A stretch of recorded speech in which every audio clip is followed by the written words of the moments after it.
Dear students, आप लोगों को आज जो क्लास देने जा रहा हूं वह है ग्रेविटेशन, गुरुत्वाकर्षण। गुरुत्वाकर्षण के बारे में सर आइजैक न्यूटन साहब ने जो लॉ दिए हैं वह बहुत ही महत्वपूर्ण है और 11th के बच्चों के लिए, 9th के स्टूडेंट्स के लिए, इंजीनियरिंग के स्टूडेंट्स के लिए, ITI के स्टूडेंट्स के लिए यह टॉपिक बहुत ही महत्वपूर्ण है। इसके बिना इंजीनियरिंग और मेडिकल की जो कल्पना है वह अधूरी है। यानी कि ग्रेविटेशन के बारे में जो हमारे पास पौराणिक जो चीजें रही हैं उसमें हम देखते हैं कि कोई भी वस्तु, पिंड को जब हम ऊपर की ओर फेंकते हैं तो वह नीचे की ओर गिरता है। यह कई हजारों वर्षों से इस तरह का चीज देखने को मिला होगा, परंतु इसके बारे में जो जितने भी रिसर्च हुए उसमें सफल रिसर्च सर आइजैक न्यूटन साहब का रहा और न्यूटन साहब ने ग्रेविटेशन लॉ के संबंधित बहुत ही बेहतर नियम दिए हैं। न्यूटन साहब ने जो बताया है उसमें उन्होंने कहा है कि ब्रह्मांड की जितनी भी बॉडीज हैं, जितने भी पिंड हैं, वह सभी एक दूसरे को अपनी ओर आकर्षित करते रहती है। यह आकर्षित करते रहने का जो गुण है वही गुरुत्वाकर्षण कहलाता है।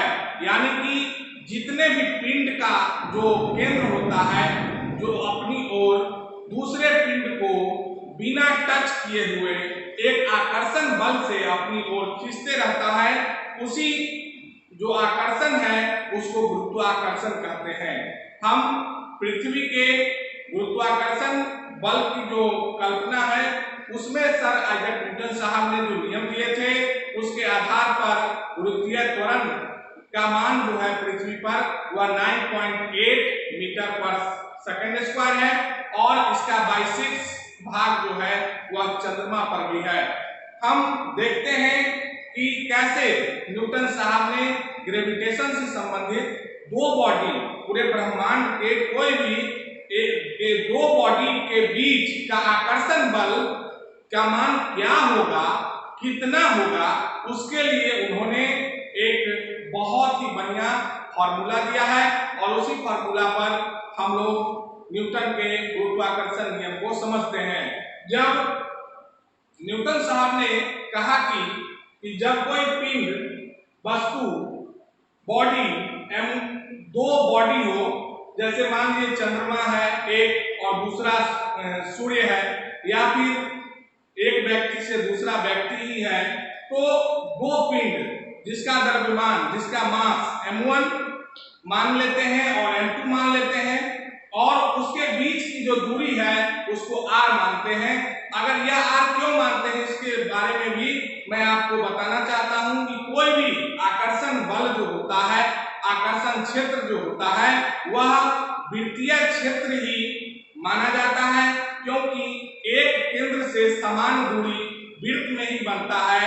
एक वृत्ताकार क्षेत्र में केंद्र से सभी बिंदुओं की दूरी समान होती है, इसीलिए आकर्षण जो बल है वह वृत्तीय होता है।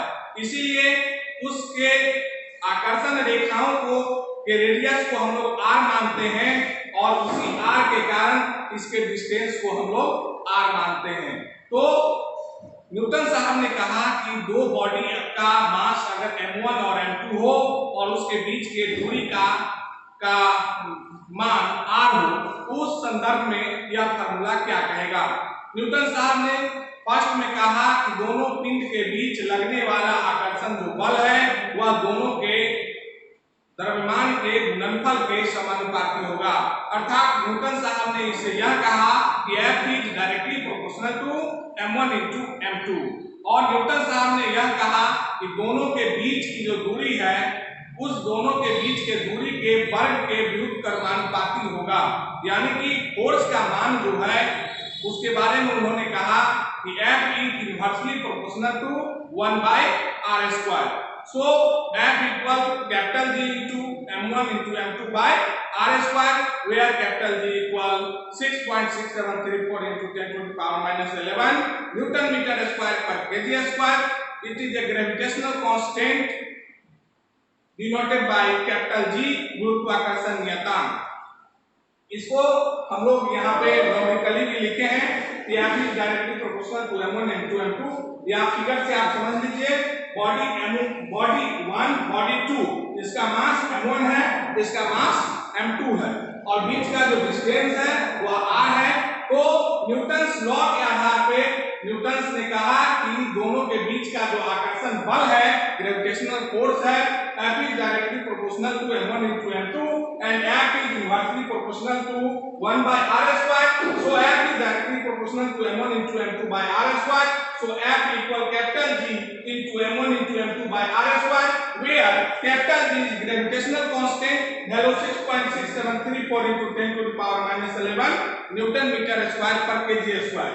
इसी फार्मूले पर जो ग्रेविटेशन है उसको आप न्यूमेरिकल भी इसका बना सकते हैं, जिसमें मून का अगर द्रव्यमान आपको मालूम है, अर्थ का द्रव्यमान मालूम है, तो उस दोनों के द्रव्यमान को यहाँ पर m1 और m2 के जगह पर फिट कर देंगे, और r दोनों के मून और अर्थ के बीच का जो डिस्टेंस है उसको r को यहाँ जब फिट करेंगे, और कैपिटल G जो यूनिवर्सल कांस्टेंट है वो कहीं भी वही रहेगा।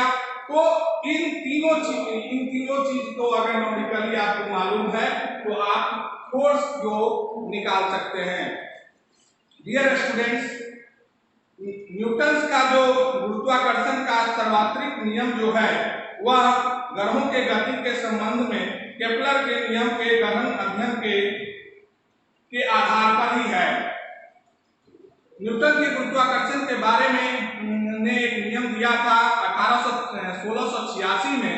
न्यूटन का गुरुत्वाकर्षण सार्वत्रिक नियम कहलाया, Newton's universal law of gravitation कहलाया।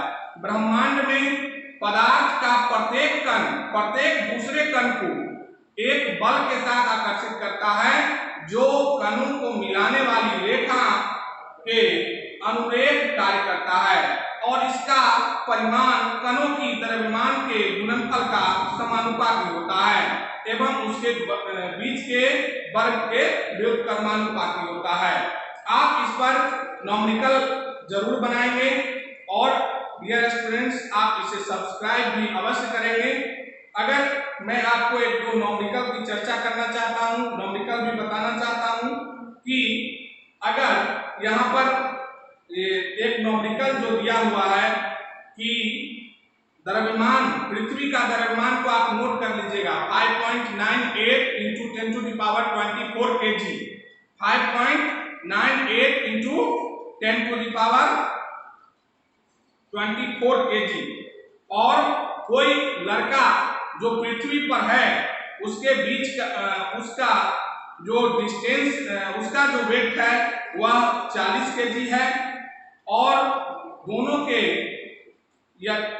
दोनों के बीच जो लगने वाला आकर्षण बल है उसका मान को अगर हम लोग निकालें तो हम लोग उसे निकाल सकते हैं।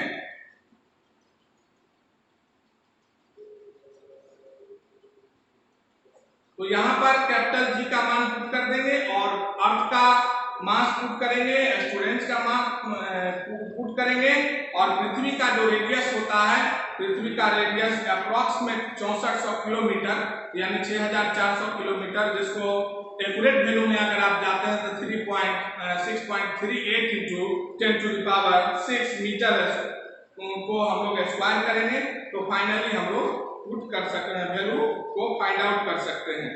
उसके बाद आप बुक्स में सिलेक्ट भी कर सकते हैं। 11th के अगर स्टूडेंट्स हैं, 12th के स्टूडेंट्स हैं, तो उसमें एस.सी. वर्मा का जो बुक्स है, आप एच.सी. वर्मा का ये बुक्स भी आप सिलेक्ट कर सकते हैं।